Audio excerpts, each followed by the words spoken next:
Hello everyone. This is Man United Inside again on it. Welcome back again. Man United ratings versus Wigan Athletic. KOBBIE MAINOO is a boss. Teenage midfield sensation guides Red Devils to FA Cup victory with dominant display as Diogo Dalot and Bruno Fernandes come up with the goods. MAINOO provided the foundation for a much-needed victory for Erik ten Hag's side, but Marcus Rashford and Rasmus Højlund continued to struggle up front. Manchester United finally returned to winning ways away from home and booked their place in the fourth round of the FA Cup with a comfortable 2-0 win at Wigan Athletic. United had only lost once in their previous 19 games against Wigan but could scarcely afford another defeat given their abysmal recent run of results, and success in the FA Cup could be the only way to salvage something from this nightmare of a season. Ten Hag named his strongest side possible against the League One strugglers, and despite a nervy start they dominated the first half, taking a deserved lead with a fine curling effort from Diogo Dalot while Rasmus Højlund missed 3 chances, one of which was an absolute sitter, and Alejandro Garnacho hammered the bar. United eased off a bit in the second half and their lead looked slender until Bruno Fernandes made sure of the victory, winning a penalty with some nifty footwork and burying the ball in the net from the spot.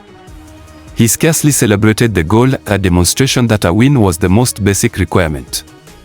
At least United got it, earning their first victory away from Old Trafford since beating Everton in November. Goalkeeper and defense Andre Onana, 6 out of 10, made himself big to thwart Thelo Osgaard in the 3rd minute, and that was all he had to do. Aaron Wan-Bissaka, 6 out of 10, composed and more assured defensively than Dalot. Raphael Varane, 6 out of 10, kept the defense orderly for most of the game. Johnny Evans, 6 out of 10, his experience shone through and he calmly dealt with everything the host threw at him. Diogo Dalot, 7 out of 10, the only player to keep his head in front of goal, netting with a lovely curling finish. Booted a shot deep into the stand later on and was a little suspect defensively. Midfield/KOBBIE MAINOO, August 10th, a class act. Decisive and dominating, the first line of defense and the foundation of United's best attacking moves. Scott McTominay, 5 out of 10, had some nice touches but needs to get involved more and be less wasteful in front of goal. Bruno Fernandes, 7 out of 10, not his finest display but still key to the victory, and not least for winning and converting the penalty to put the game to bed. Alejandro Garnacho, 7 out of 10, Wigan struggled to cope with his trickery and he always looked dangerous, especially when he hammered the crossbar. Rasmus Højlund, 4 out of 10, a night to forget for the Dane. Had plenty of chances but couldn't convert them and spanned a real sitter, perhaps his worst miss in a red shirt. Marcus Rashford, April 10th, another miserable performance. Misplaced too many passes and struggled to beat his first man. Erik ten Hag, 6 out of 10, took no chances with his starting 11 and used his subs sparingly, but what does it say about Altay Bayindir that he didn't even trust him for a game like this? Man United in shock move for Calvin Phillips. The winter transfer window hasn't reopened in Europe yet, but there are moves in the works and plenty of gossip swirling around. Transfer Talk brings you all the latest buzz on rumors, comings, goings and, of course, done deals. Phillips to switch sides of Manchester. Manchester United have made Manchester City midfielder Calvin Phillips their top priority for the summer transfer window, according to The Sun.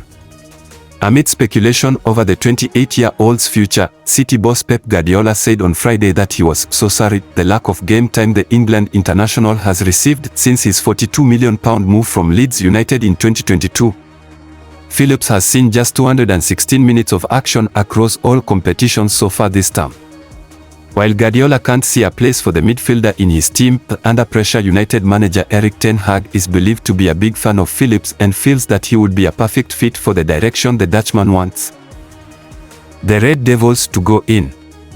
United's new investors, led by Jim Ratcliffe, are also said to be keen to bring in a core of English players, and Phillips is still being picked consistently for Gareth Southgate's 3 Lions. Man United are watching the situation very carefully, with it being felt that Phillips will go out on loan in January until the end of the season, after which he will then look for a permanent departure from the Etihad. The crosstown move would be controversial, but Guardiola wouldn't stand in Phillips' way as he wants the situation resolved as quickly as possible. There would be even greater controversy if Phillips ended up at Old Trafford given the rivalry that exists between Man United and Leeds. PSV star Johan Bakayoko makes January transfer decision amid Manchester United interest. Johan Bakayoko looks set to remain at PSV Eindhoven for the remainder of the season despite growing interest from Manchester United, according to reports in the Netherlands.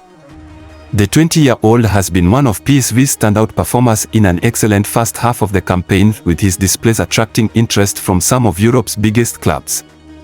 Liverpool and Brentford have been tracking him since the summer, with the latter even offering a club record £38.5 million only to be rebuffed by the youngster. Bakayoko's decisions to remain in Eindhoven appears to have been vindicated, with the likes of United and Tottenham now joining the queue of suitors interested in signing him. United boss Erik ten Hag is keen to bolster his attacking options, with the side the third lowest scorers in the Premier League, and Bakayoko's impressive form, scoring 4 times and laying on 9 assists in all competitions, has caught the eye. However, Dutch newspaper Eindhoven's Dagblad are reporting that Bakayoko is extremely unlikely to leave PSV this month and intends to continue his development at the club. The reason he snubbed Brentford in the summer was to ensure he had regular game time and to also experience the Champions League, playing in all 6 group games as PSV progressed to the knockout stages as runners-up behind Arsenal. PSV will take on Borussia Dortmund in the last 16, a fixture that is seen as winnable, and Bakayoko wants to continue testing himself in Europe. According to ED, he has no intention at all of leaving PSV despite significant interest from the Premier League and is only focused on performing well for his current club. Similarly, PSV do not want to entertain any bids for Bakayoko this month and feel he is a key part of both their Champions League campaign and their pursuit of a first league title since 2018.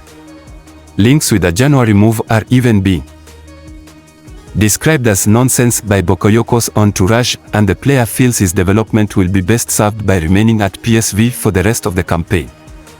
Bakayoko is currently in Estepona in Spain for PSV's winter training camp, where they will play 2 friendlies before the Eredivisie season resumes on January 13th against Excelsior. PSV are threatening to run away with the title and currently have a 10-point lead at the top of the table ahead of reigning champions Feyenoord, with underperforming Ajax 23 points adrift of their rivals. Bakayoko has 3 goals and 8 assists from 14 Eredivisie starts, the key contribution every 107 minutes, but it is his dribbling and ability to beat players that has really impressed. The youngster, who is also looking to nail down a place in Belgium's squad for next summer's Euros, has completed by far the most successful dribbles, 53, in the Eredivisie, with his tally over twice that of the next best teammate Sergino Dest.